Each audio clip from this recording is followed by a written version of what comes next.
be up to 6,000 soldiers in a Roman legion. This pastor here is Doug Batchelor. This is actually the pastor of my church. He's a Christian pastor out here in Roseville, California. It's awesome. You may learn a lot from him, because I sure did learn a lot from him. I got baptized at one of his churches in Sacramento, California. It was beautiful. It was my first second baptism, because I was baptized as a Catholic when I was a kid, and then now baptized as Christian. So, yeah, I love him. I love his teachings and everything. You may learn a lot from them. Watch his channel. It's Amazing Facts Television. Thousands of devils have filled this man. How does a person get to the place where they are absolutely possessed? And I respectfully disagree with someone that would say, you know, that's the terminology they used in Bible times, but he probably actually just had a little bipolar disorder and some chemicals would have straightened him out. Yeah, there are people in that category, I agree. And there are people that may just need some counseling and everything's going to be fine. This is exhibit A of somebody who is absolutely, totally, thoroughly demon-possessed. And I have met people that I believe were demon-possessed.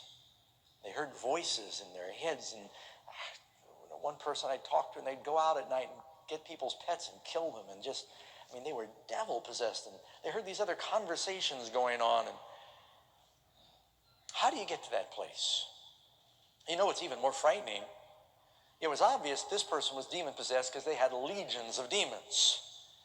Well, that would make you wonder, well, maybe some people have got 1 or 2 or 3 or 4, and they're able to conduct themselves and look normal. And you might be sitting next to one right now. And you'd never know it. And they look very composed. I've only got 2 or 3 demons, don't worry about me. Only starts to show after 100. You know, Jesus talks about one man that this one devil is cast out, but he doesn't replace it with anything good. And so after that devil gets tired of roaming through desolate places, he said, I'm going back to my old subject that I used to possess.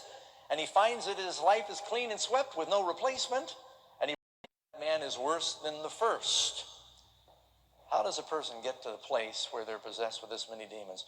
Can you find a picture in the Bible, I challenge you, of anybody who is more hopeless than this man? I mean, just look at it. He's living where the dead live, surrounded by pigs, covered by wounds and blood. In the Jewish mind, everything about this is unclean. By the way, he's surrounded with some Gentile cities, Decapolis, were some Greek cities established during the time of Alexander. And for the Jew, this picture is the epitome of someone who is unclean, unclean, unclean. He looks like the most hopeless individual. Everything men could do to control him or restrain him, he's broken the chains. It is a pitiful sight.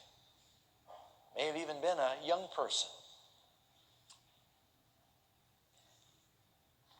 Why would God make a devil to torment us like that?